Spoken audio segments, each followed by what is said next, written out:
What's up, everybody? This is Alex Kelly back here with another episode of the Furloughed Film Talks podcast with my brother in a dress shirt, Ryan. What's up, everybody? I like that dress shirt, Ryan. It makes you look very fancy. Oh, thank you. I'm matching from last week, so Okay. Do you have keeping with like five of those in your like wardrobe? They're just like back to back to back. white dress shirts. Yes. I have 4 of them. Yes. Okay. That's not a Yeah. bad thing. I mean, it's a good, nice little thing to roll into the office with, right? Guess how much I spent on dry cleaning yesterday? Oh fuck. $35. More. $50. $50. Yeah. $50 for how many shirts? I picked up 7 shirts and 3 suits. I guess that's not a bad deal. It actually wasn't that bad. Yeah, considering like $5 per. yeah. A different dry cleaner I went to cost $20 per suit. So, bless you. But anyways, yes, my dry cleaning and my wardrobe takes some serious upkeep. Yes, I mean you look snazzy, so Oh, thank you. I Thank think you you're so doing much. a really good job with it. You want to hear a really funny story, actually? Yes, 100%. So I worked from home for half a day, and I decided to Oh, like go to the office this afternoon. So stuff I had to do in the office. okay. And on the way to the office, I was like, "Look, I'll stop by the gym. I'll get a workout in. I'll shower. I'll go to work. I work out. I take my shower. I go to get dressed. I thought I had grabbed my black suit. Turns out I had only grabbed my black suit jacket. So here I am at the gym without pants, and I had to drive all the way back home to get my suit pants, get dressed, and all the way back to the office. Didn't fucking get there until after 3 o'clock. And then I had Oh, to man. tell everyone at the office this had fucking happened because I was originally supposed to be there by like 1:30 or so. All right, So this new guy in this office is a fucking idiot. a little bit No, so. I would have just rolled in with your like gym shorts on and the suit top and just been like, yeah, this is the new look. This is high fashion, people. I seriously consider that for like a split second. Like, can I sneak into my office, shut the door, and no one noticed? There's no way. There's no way that would happen. No way. So, Well, that's unfortunate, Ryan. So, oh well. anyways, yeah. So, thank you. You look great with your sweatshirt and your Yes. Belmont, who we saw about 2 weeks ago here in Dallas, they're good guys. The drummer broke his hand punching, or no, he slipped on a wet Whataburger floor and broke his wrist and couldn't play half the songs that they're like well known for. and where'd you go see these guys? Amplified Live, which is like right there in the strip club district of Dallas. Oh, that's a wonderful area. Yes, of I love how part of you Dallas. immediately know like what I mean by strip club district. Like that's not the fucking name for it, but like you knew exactly where I meant. Yeah, it's like the entertainment district of Irving, I guess, right? Because like Yeah, you have all those restaurants in like one little area. You have all the strip clubs and all in this yeah. one little area. And you got Red River like off to the side, just weirdly there as well. Yeah, it's a seedy ass place to go. But Yeah, it's so weird because like you have like this really seedy ass area, and then like right on the other side of 35, or where the fucking highway is, you've got like Papacitos and hmm Papados and Papa Brothers and like all these super nice restaurants. But pretty sure it's 35. yeah, it is 35 for sure. Show. For sure. No, yeah, so that's where I got this. That's where I saw them. Good dudes with Stick to Your Guns, as well as Kublai TX, which is up from Sherman. So there's my hardcore and metalcore plug of the week. So Sounds super gay. should I do like a Funko Pop plug of the week? Yeah, do it because I'm actually genuinely disappointed there's only one of these in the comic book store that we went to. Well, that means that they're selling well, which is a good thing. Yeah, for sure, for sure. This week is the Conchu Moon Knight Funko. It's not the glow in the dark, which is like $30 more expensive. This is the non, glow in the dark, but still like a really cool figure. I'm gonna pop it out real fast for the people That's who what are. she said. Hey, what? I don't know. For the people who are listening to this on Spotify or Apple Podcasts, I'm sorry you can't see this, but for people on YouTube, you get to see the bobbly goodness of this Khonshu figure.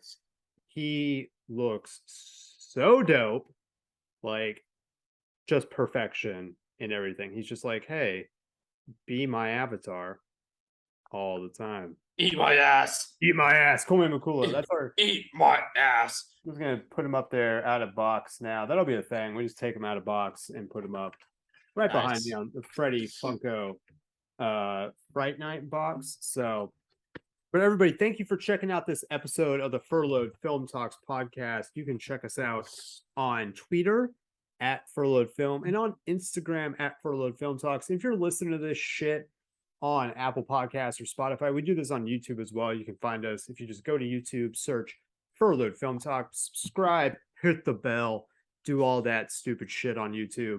We would very much appreciate it. You can see my sweet Top Gun poster and my mean green flag and Ryan's Green Knight and French Dispatch. Yeah, you can see like 1/4 of my Green Knight poster and 1/8 Yes. of my French Dispatch. I really need to get the camera set up because I got the camera. I need to get like a tripod for it, and then I can have like a really sweet view of my office. But Yes. for now, it's this little dainty No, it's good. I webcam. like it. I like it. I mean, I'm using my Apple MacBook camera right now, so I cannot talk whatsoever about Yeah, this what looks isn't like it was good. something that was originally hand constructed by Steve Jobs back in the 80s. Your webcam is poor. Yeah, probably was, honestly. Yeah. But we're going to start off with something that is coming to the Dallas area this coming weekend. If you are in the Dallas area, you like basically anything that we have ever talked about, nerdy or pop culture or comic book movie, TV show, you will want to come check this shit out. It is the Dallas Fan Fest in Irving this Friday through Sunday. They, for some reason, like us. They are stoked when they see us. Dana, in particular, I've never met anybody else from Dallas Fan Expo or Dallas Fan Fest other than Dana. Dana's awesome. But they gave us press passes for it. So we're going to go have a grand old time this weekend. Ryan, I already know who you're stoked about to see. We've already talked about it a little bit, but for the viewing public or hearing public, who are you excited to see at Dallas Fan Fest this weekend? 1000%. I am super stoked to see Matt Smith. That's obviously for me the headliner, especially after this past weekend in House of Dragon. Oh my God. Yeah, but Which we'll get to in a minute. yeah, which we'll get to. Other than that, I'm super stoked to see the guy from Stranger Things, my dudes, My dude, Eduardo Franco. Eduardo Franco. Yep. Stephen Amell, not unexcited to see him. That's good. Good. And then Maria and I had started watching this, so we haven't finished, but Let me guess. Sandman. Sandman, yeah, Okay. pretty decent show so far. So that'd be kind of cool to see. This guy, that motherfucker has the sharpest cheekbones I have ever seen. That motherfucker is creepy as shit, dude. He's insanely looking. Yeah, I mean, but he's like a pretty good actor, actually. I'm surprised, like, he's been around for a while. This is like his Sturridge. Yeah, kind of his first major role outside of like rom-coms and whatnot. So, but yeah, he's creepy as fuck looking. He, like, the photo that they have on the Dallas Fan website, and if you want to check this out, I'm gonna just do a shameless plug. If you want to get tickets for this or like buy passes or photo ops, any of that shit, go to fanexpohq.com/Dallas Fan Festival. That's where you can get all the good stuff on that. But that's where you find the picture of Tom Sturridge where he's just like, and it's truly horrifying, like that little picture of him. It looks like he lost a obscene amount of weight to play the Sandman. Really? Like if you look at all his normal pictures, he just like looks like a normal dude, but with anything with the Sandman, he like looks just gaunt as shit. So yeah, I could totally fucking see that. yeah. No, okay, so yeah, I'm stoked to see Sandman, stoked to see Stranger Things guy, but mostly just Matt Smith. Like Matt wait. Smith wonderfulness. No, they actually announced, and it was funny because I got like a press release from Dana about Dallas Fan Fest, and it was like list of Q&As, and the very first one was a name that I had not seen announced for Dallas Fan Fest, and I'm like, wait a damn second, like, did they just add him as well? Turns out they did. They added Colton Haynes, who was in Arrow for multiple seasons as Speedy slash like Red Arrow. I was very surprised to see that. That's gonna be really cool to have him there with Stephen Amell and Katie Cassidy. It was supposed to be Emily Bett Rickards, who played Felicity Smoke, but she dropped, so they added Katie Cassidy in her place, who played Black Canary in the show. So like they're going Arrow heavy at this fest. Yeah, I mean, and it seems like they just have people from like 4 different shows really. They've got uh Arrow, Matt Smith, Stranger Things, Star Trek, and The Sandman. Is Mhm. it normal only to have like 10 celebrities on your list? Like, For a fan fest, yes, because it's like the smaller version of the Dallas Fan Expo, which like that's a whole other diatribe that I could go on. and that's like the major like Yeah, Comic Con of Dallas, right? which it used to be called Dallas Comic Con up until like 2014, 2015. It was Dallas Comic Con, and then this like fan expo company started taking over the Comic Cons in like different cities to where like Okay. they're not Comic Cons, they're fan expos, which is complete bullshit because the Funko exclusives for Dallas Comic Con in like 2013, 2014 are worth like 700 to like $1,000 now. Hmm. Like it's this really weird thing where like this whole company has taken over the Comic Con like industry and kind of fucked over cities and having something that was unique to their city. Um, which is a story I really want to do for D Magazine. I'm going to pitch them on doing that and finding out like what the hell happened because like there was a little bit more like local flair to it, and now there's just not. It's very much a corporatized version of it, which now I'm like biting the hands that feeds us with all the press passes to Fan Expo. Right, we're kind of like kind of ingrained in this a little bit by taking Yeah, press passes, but yeah. Um, but no, I mean like this is definitely the smaller version of it. It's the version I like more because I think the Irving Convention Center is set up a whole lot better than the K. Bailey Hutchinson Convention Center in downtown Dallas. But yeah, it's usually a lot fewer celebrities that are going to be there. bro, we 100% need to get there by 10:30. Why? There's a Clerks cosplay meetup. What the fuck? We need to have pictures of this. Send me the link right now. It's just on the schedule, so I'll like it's 10:30 on Saturday. I'm gonna Clerks check. cosplay, and then at 11 there's a House of the Dragon and Game of Thrones cosplay meetup. Well, so 11 o'clock is when oh god, what's her name? Katie Cassidy is doing her um Q&A. Q&A, and that's like the big one that I want to do. Matt Smith does a Q&A at 2 o'clock, and then Stephen Amell is doing a Q&A at 4:45, I believe. Are you gonna try and get in line to ask people questions? I am not usually the type that does that. And I don't think I would for Matt Smith because there's going to be so many freaking people. I Yeah. I might for Katie Cassidy, um, just because, and maybe even Stephen Amell, but like Katie Cassidy, it's funny the time that I met. Spoilers for people who have not finished Arrow. The day that I met Stephen Amell was the week that there was like a huge mystery of like who's gonna die in the next episode. Like it was the biggest part of the entire season of who was gonna die, and it was that next episode. And so I kind of like was trying to get him to be like, hey, like who's gonna fucking die?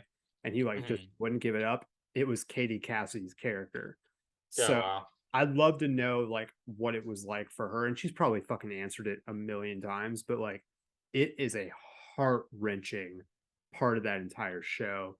So I'd like to ask something about that. So maybe I'll ask her because I highly doubt that there will be a lot of people who ask her questions, but who fucking knows? Hmm.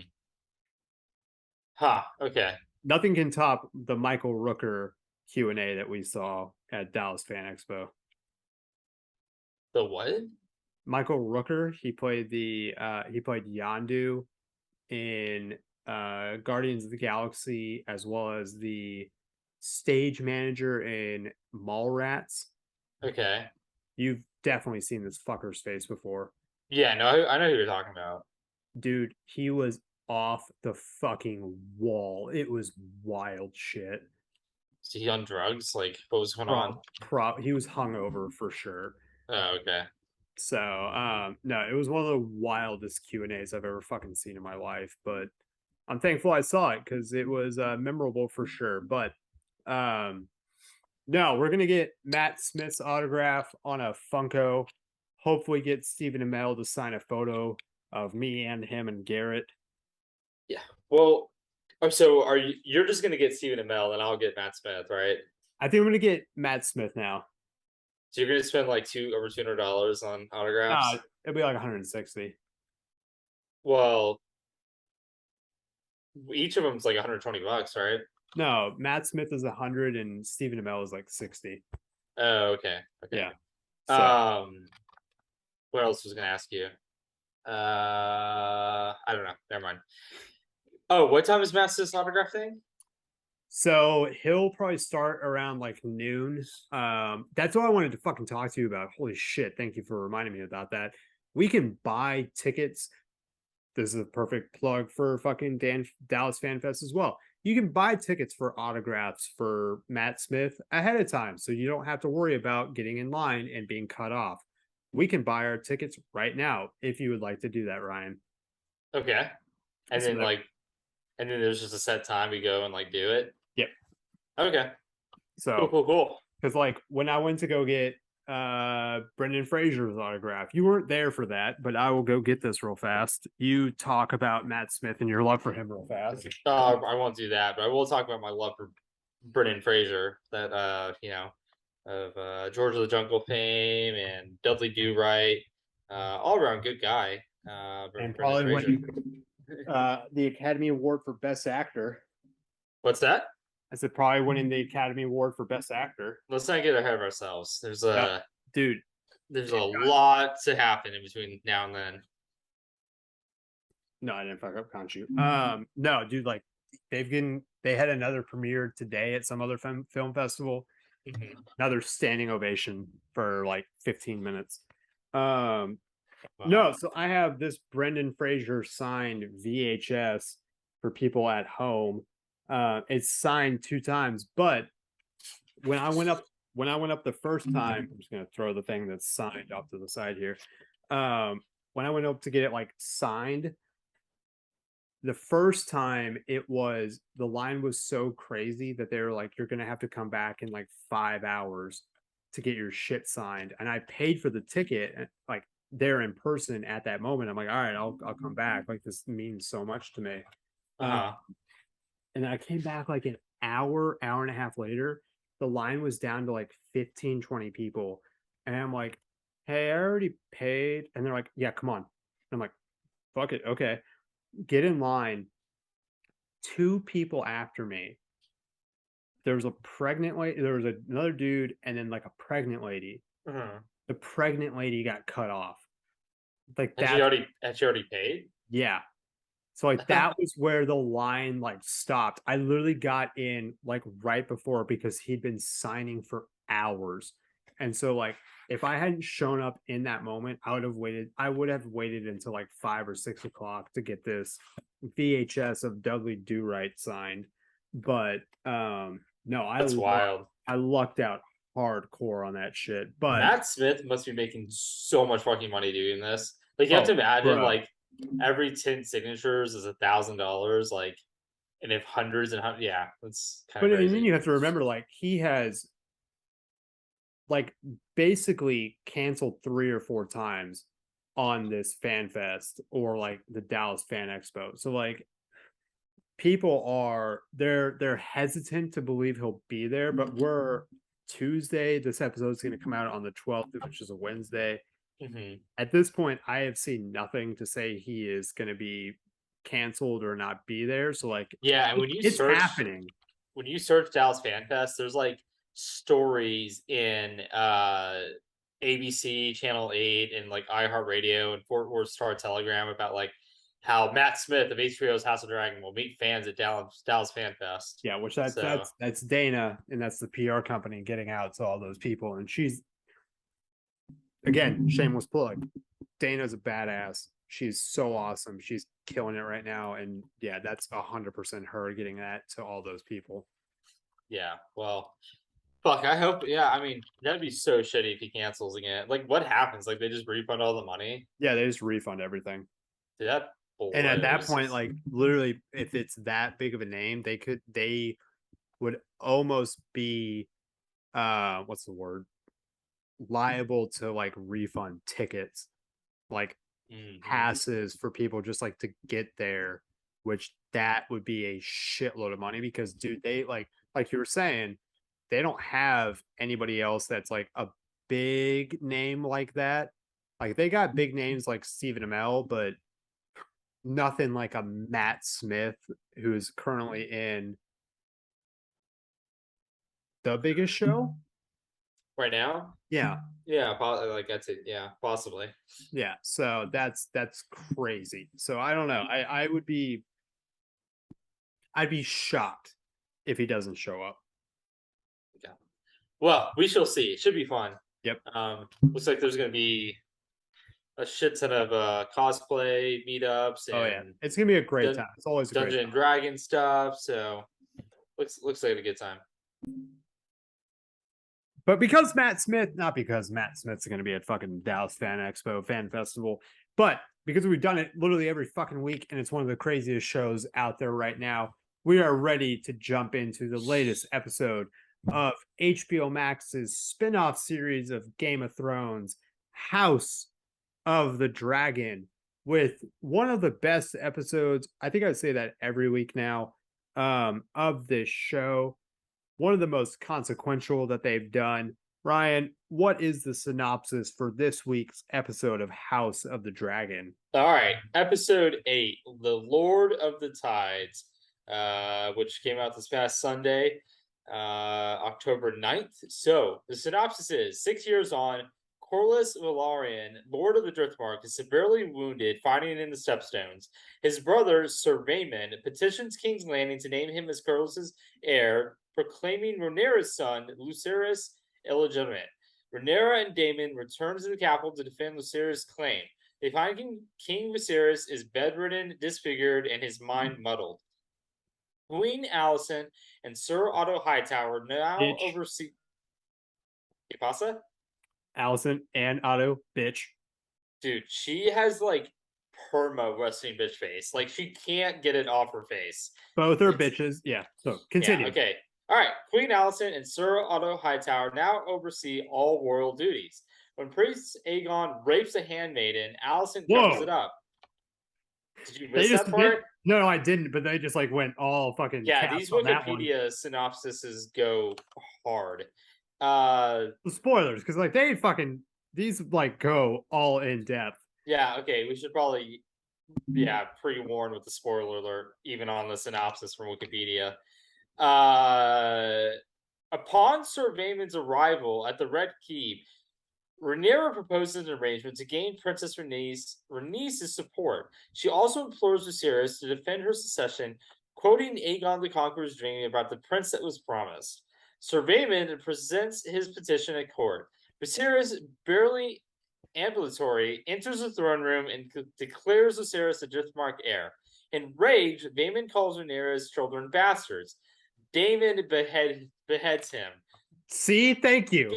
That's not quite what happened. Not quite. We'll get into that, but I'd say thank you because like we need no spoiler warning. Wikipedia definitely covers the full gamut of activities during a feast, which is okay. We'll get into it, but during a feast, the family appears to mend their differences. After Viserys leaves, Aemon incites a fight with a veiled insult against Rhaenyra's 3 oldest sons. Later, Viserys, near death, mutters parts of Aegon the Conqueror's dream, mistaking Alicent for Rhaenyra. Alicent believes he means their son, Aegon. and then spoilers, he fucking dies. Which So just yeah, great episode. 8th episode of the season. We got 2 left. The next 2 episodes are going to be the Green Council on October 16th, and then the Black Queen on October 23rd, which are extremely just dripping in foreshadowing. yes. With their titles. So fucking a lot to go over here. What was the What name of this episode? the Lord of the Tides. Okay, I'm gonna write that down so I fucking remember it. Okay. No, Ryan, this had so much packed into it and had so many just like memorable moments and memorable scenes. What to you stood out the most? I mean, like just in terms of something without a lot of depth that just like obviously stood out a ton, which is very Game of Thrones esque, was Daemon killing Vaemon. Famous. Yes. Yeah, so I straight up thought like, after Vaemon called the children bastards, like I thought for sure Daemon would step around and they would go at it, sword fight. Daemon would win, maybe get fucked up a little bit, but there'd be just a Kind of an fight. epic moment almost. Yeah, an epic like showdown, like a little teaser for the full Civil War that we're all about to witness, right? No, but instead of that, like Viserys stands up and declares that he'll have Vaemon's tongue for this insolence, and then out of nowhere, Daemon comes up and slices his fucking skull in half. Yeah. He doesn't behead the man. He literally slices the man's head in half, and like in gruesome detail. Sorry. What's up? Trying to save Alexis from spoilers. Oh, okay. Yeah. No, dude, like that was a moment where you knew something was coming because he calls Rhaenyra a whore, and then he straight up calls the kids bastards, and so you're just like, Yeah. oh, something's about to go down. And even to me, it's interesting because the moment where Daemon basically just slices his noggin in half is not as impactful or powerful as Viserys getting up and unsheathing his like dagger with like what little strength he has left and basically like, I'll have your fucking tongue for that. Like that moment shows how fucked up what he says was. Mm-hmm. And that to me was just like, and even backing up further, that moment where like the doors swing open and like he like fucking limps in, just yeah, his fucking moment.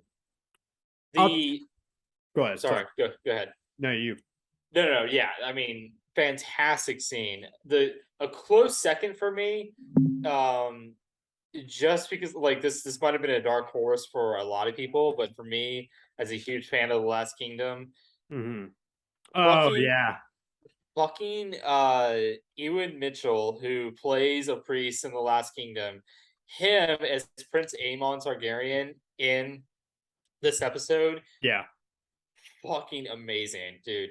At the end of the episode when he kind of is trying to get under, I think it's Viserys or whoever, Jace's. Oh, really, both of them. Yeah, trying to get under their skin and like succeeds, and then the fucking stare down between Aemon and Daemon.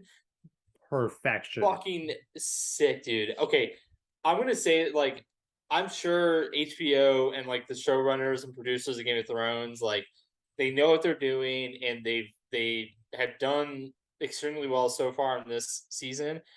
But I'm still gonna say if they do another time jump and they don't stick on these characters or these actors and actresses for like the long run of this show, I'm gonna be extremely disappointed because George R.R. Martin came out like today or yesterday and basically said that HBO is gonna need to do 4 full seasons of 10 episodes each to completely cover the entire story of the novel of Fire and Ice. Yeah. So like I really like, I don't know what happens in the story if there are like any more significant time jumps. I'm really hoping there's not, and they stick with these actors the entire way through. Because of the cast they had in this episode was fantastic together. So that's Amon that's played by the dude that you and Mitchell 3 episodes. Oh shit. Oh, okay. And yeah, if you look right here, we're definitely sticking with this cast for the rest of the season because Yeah. he's titled as Prince Amon for episode 9 and episode 10. So this was his first episode as Amon. Yeah. Okay, so yeah, so he'll be it for the rest of the season, which But like what I'm saying is perfect. like I hope this is like pretty much what they keep for like the entire 4 seasons if they end up doing a full 4 seasons. I mean, I think that's where you get into the territory of what you hope happens versus what you very clearly know what's going to happen with like how they've done this series, which we've had a very big problem with, where there's those massive time jumps. Well, I don't we don't Oh, know because like they're clearly following the story of the book, right? They're like following the timeline of the book and they're like clearly have an idea of how many seasons they want to do and like at what point they want to be at in the book at the end of the season. So I yeah, think like necessarily they did have to do the time jumps because it seems like in the book it jumps significantly in the first part of it. yeah, Like this is probably like if you look at the in terms of the book, this entire season is probably like the first act of the book. And then they're yeah. probably going to use like 2 seasons for the second act of the book because that's going to be the actual like Civil Civil War. War battle. What is it called? Dance of the Dragons. Yeah, like full on Yeah, like nationwide Civil War, and that's going to take like a really long time to play out, right? And then they might do a fourth episode to wind down, or fit like 4 or 5 episodes to wind down at the end. Um, I but say we like, do a. I say we do like a not a show bet, but like a show promise to each other. I say we find the fucking book and read it. yeah, okay, No, like totally. because After like the season, we'll have like at least a year to 2 years I would to say read. probably 2 years. Yeah. No, one moment that like really, I wouldn't say meant a lot. Like I would maybe I don't know, but like it was a really cool moment is when Viserys is trying to get like up to the Iron Throne. He's already kind of like shoot off one guard golden cloak, and then his like crown falls. Supposedly that wasn't in the script. That just kind of happened, and that's like Matt Smith kind of improvised that entire thing. Like the moment where Damon goes up and like helps him the rest of the way. Really? Yeah. That was super powerful. Like Yeah. yeah, that was a really cool moment. Maybe like the Damon helping him up wasn't improvised, but like the picking up the crown and putting that on his head was improvised. But like the entire scene was just such a cathartic scene for those two characters because you had seen them kind of butt heads, and then Damon kind of realizing like how sick his brother was, and then also his brother realizing like, yeah, he might not be the greatest of guys, but like, he's always been there for his family. And so it was a really, really great scene throughout it. I thought that was one of the best. Yeah, you definitely had the sense like at a certain point throughout the episode, Damon realized like, okay, you know, uh all of this strife kind of is fading away from him and like he's really kind of being faced with the fact that like his brother's on his deathbed. Like Yeah. he's not about to like, you know, gain favor or gain position or like advance in the political aspect of it. Like he's really just realizing like, oh, I'm about to lose like My a brother. loved one. Yeah. Yeah. How hard did Marina say what the fuck when Viserys took his mask off and showed his like eyeless fucking half of his Oh, she face? straight up couldn't watch it, dude. Like straight up could not watch it. Like plus that shit, like he like uh, exactly looked like the zombies from the Marvel What If Oh yeah, series. Like almost perfectly looked like a goddamn like Nazi zombie or some shit. It was it was that creepy. that was gruesome. Like I wish they would have explained like what happened to his eye. Like and what is like what's wrong with him? He just have some weird like skin infection where his shit's just decaying out of nowhere. Like It reminded me of this from SpongeBob. which okay, yeah, explain what that is for So it's Mom and SpongeBob is basically just like a skull and fucking like spinal cord. spine from SpongeBob. But like that, does that not remind you of what like the series looked like at the end? Yeah, a little bit. It's pretty close, especially the eyes. Yeah. But yeah, like what the fuck? What the fuck is wrong with this guy? Like they, they're where are all these like sores coming from? Like where does eye go? Why was part of his cheek just falling off? Like what the fuck? Like they don't have dentists in Westeros? What is happening Now they to have this the poor medieval man? fucking C-section, but they don't have dental hygiene in fucking Westeros. Right, yeah. And then Uh, oh, another thing that we haven't touched on, the fact that Allison is going like full on with the like hardcore religion that eventually, ends up like really fucking shit up in the full Game of Thrones series. which that's Uh, what they're setting up here. It's supposed to be like this is their we're righteous, more righteous than thou art type thing, and mhm, these people who like cheat on everybody, like they're bad. They shouldn't be the queen. ruling Yeah, they should not be in the ruling power. And like we're the right ones because we're sided with the seven, the gods of the seven, whatever the fuck they're called. the seven, yeah, something. So like whatever it is. And so like the highest scepter bullshit, like that's where that's being set up, even though her son's fucking raping people. Like her son's a Yeah, piece of shit. And and you're she's covering it up. yeah. And like basically just aborting fucking babies and paying off the like people that have been raped by her son. So no, like it's 100% that's where that's being set up right now.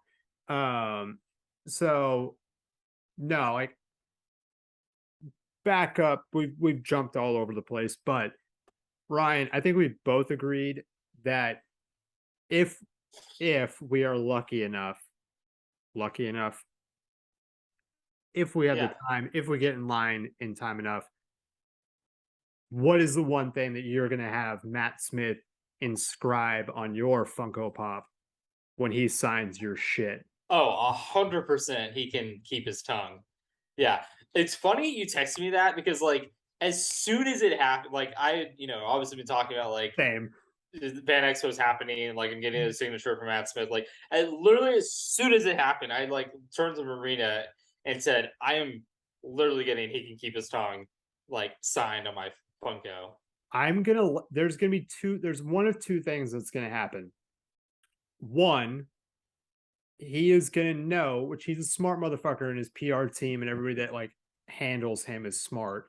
They're gonna charge extra for that, or Mhm. they're gonna have so many fucking people because this is gonna be the first time that he's signed at something after this episode drops. They're gonna have so many people fucking like request that as their inscription that they're gonna charge for it in the future, and this is gonna be like one of the only times that you can get it basically for free. Yeah. Or they're just gonna be like, no, he's signing his fucking name and nothing else. Like because like I mean, when they do these autograph things, is it pretty typical for them to be like, yeah, you can get like two blah blah blah and then the signature? Or is it just like no, you get his signature and that's what you get? No, most of them say like, "Hey, like, what's your name?" And I'll be like, and they're like, "Out." Like Brendan Fraser, it was just his fucking name, like whatever. Right. Which maybe that's what he'll do. Oh fuck. Okay, hold on. I'm gonna grab two things. I should have been more prepared, real fast. Okay. You just sent Conku to the fucking Shadow Realm there. Yeah. And Stitch. Did Stitch fall too? Yeah, everyone went down. Everyone fell. Oh, I thought she did this too. That's unfortunate. Um, we'll pick up Stitch. We'll put him back Um,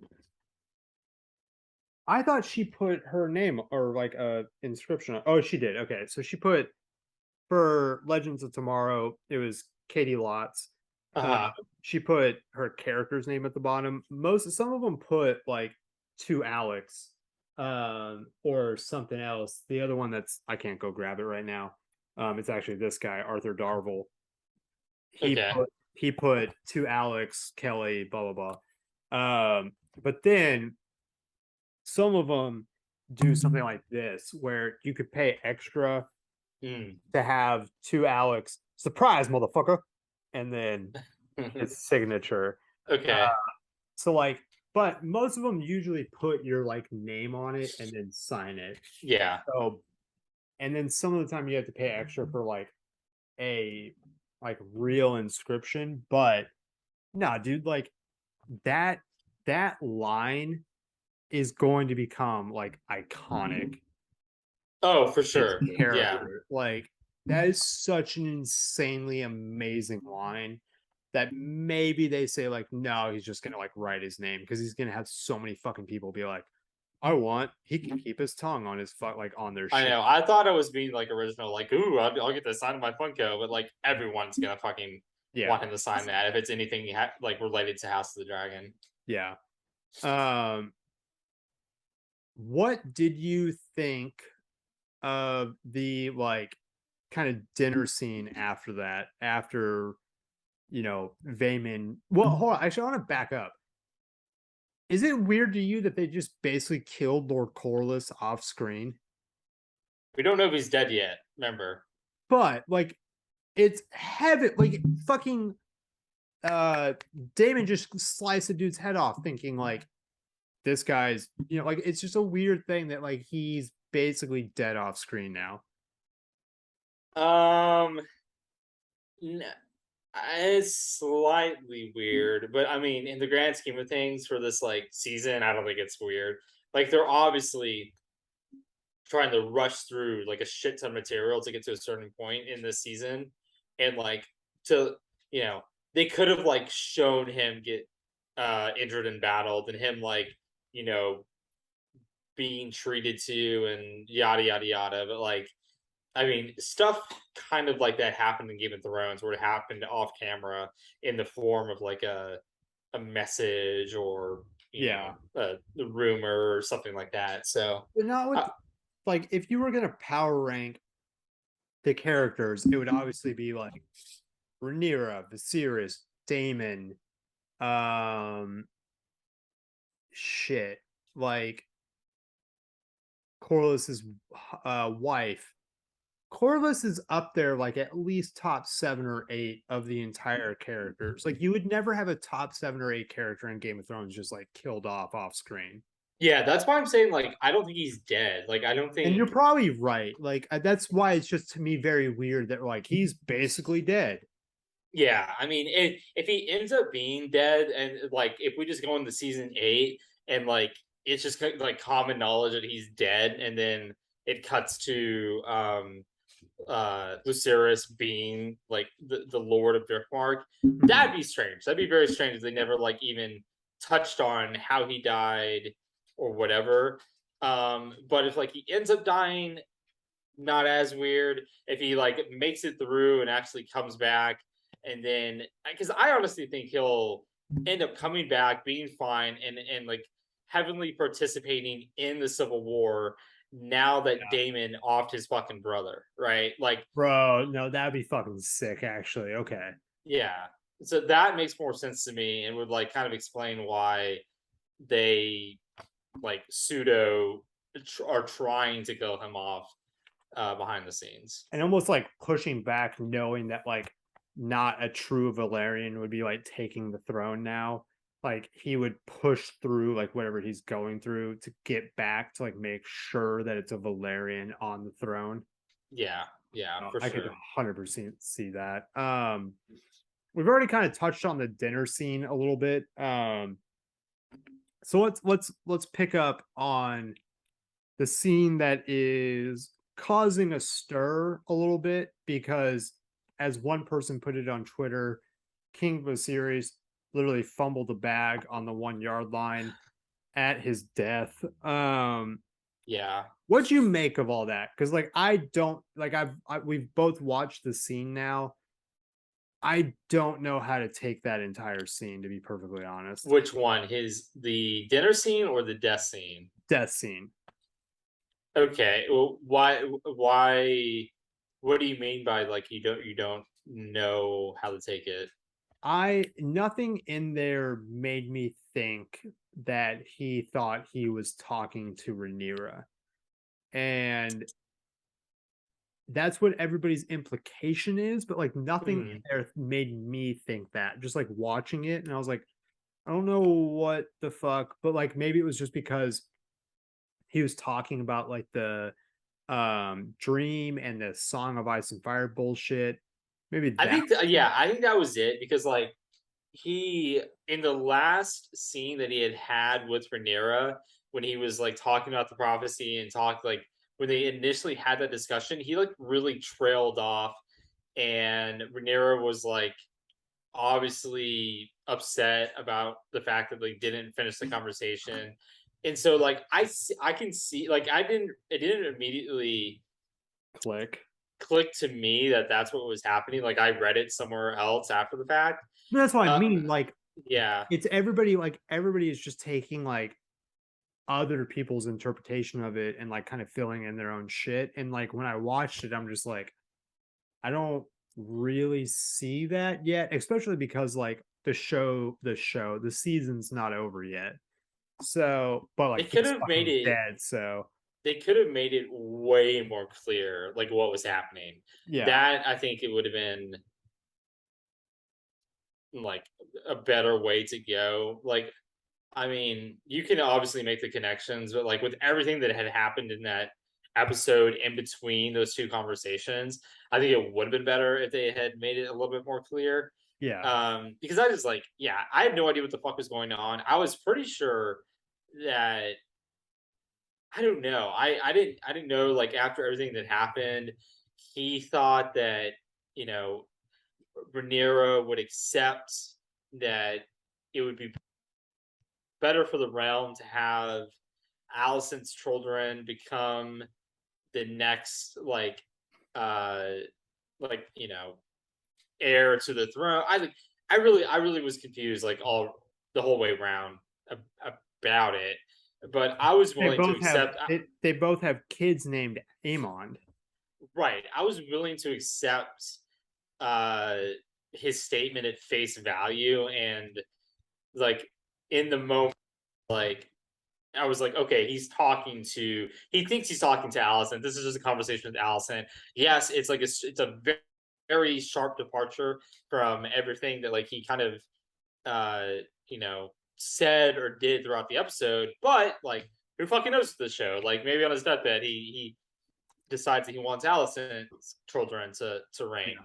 I don't fucking know, but it was kind of a little bit of a confusing uh point in the episode. But like even that's bullshit because like at the very end when it cuts to black and he's reaching out, he's got the tear and it cuts to black and he says, "My love," that's him basically seeing Aema, his first wife in the Mm, afterlife. And so it's like he still very much like misses his first wife and that was like his true love. And like that to me meant like I'm now going to my true love in the afterlife now. And he's so happy to see her.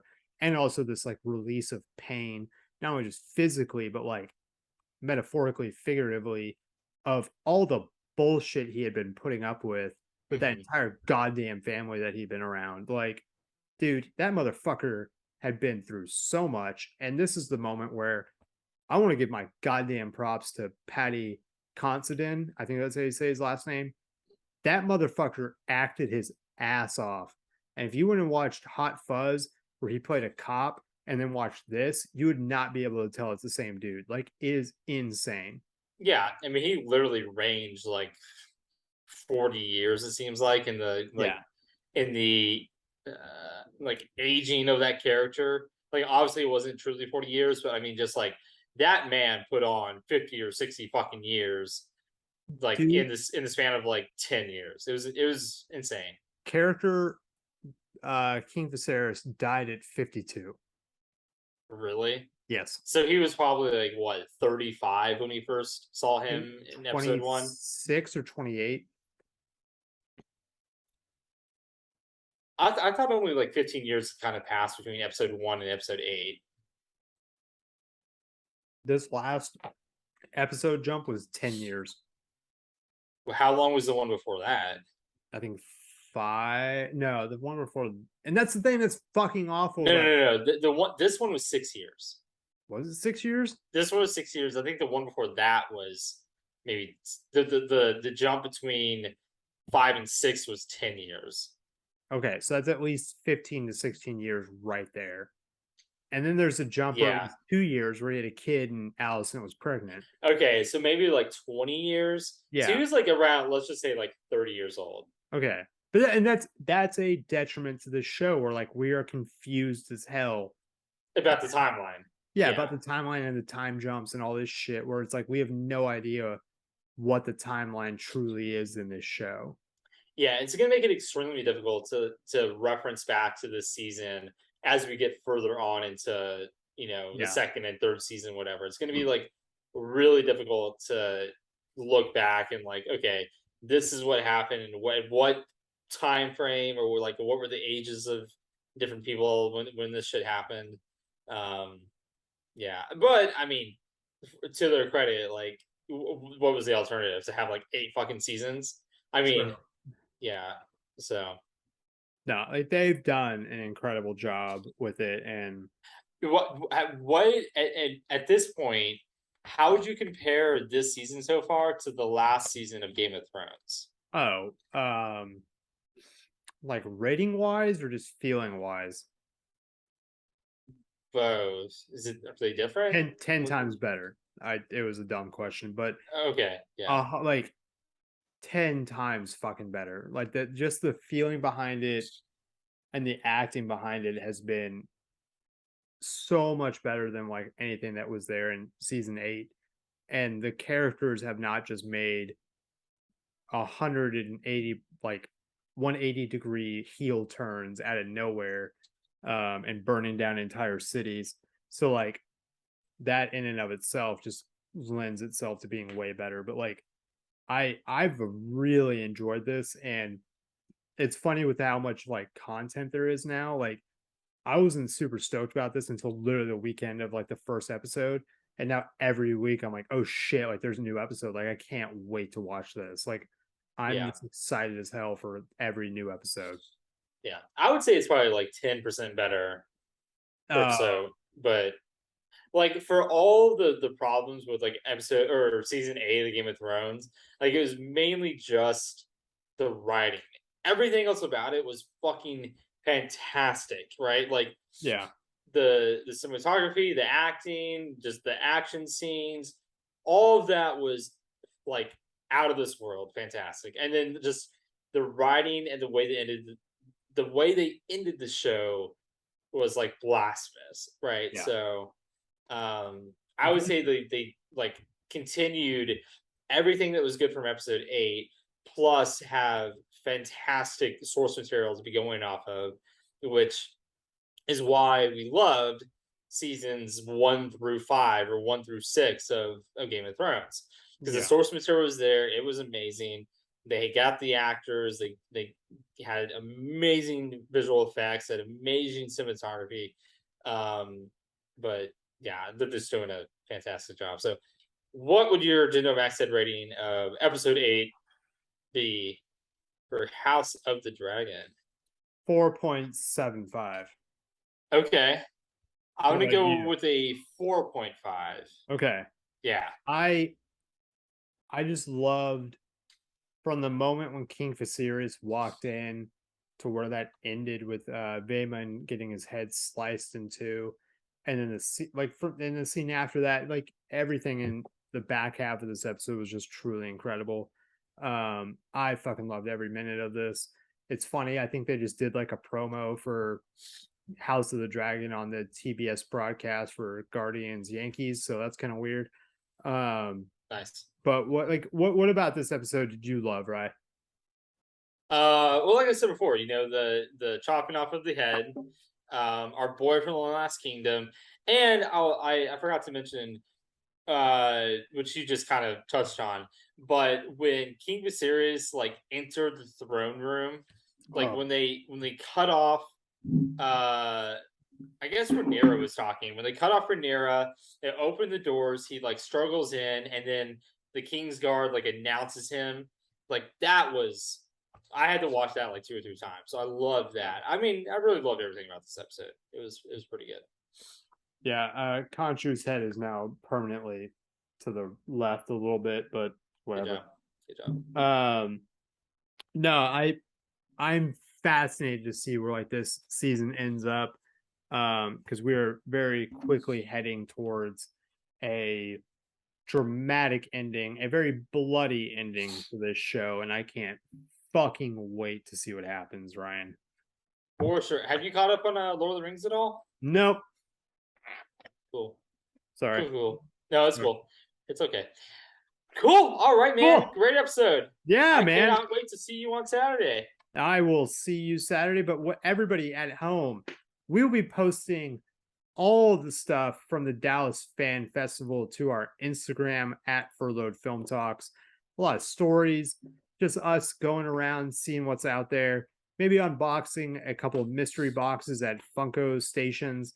We'll just see what happens, but go follow, see what's going on with that. Maybe we'll give away a thing or two, but everybody, thank you for checking out this episode. Ryan, I love you. I love you, senor. I will see you soon.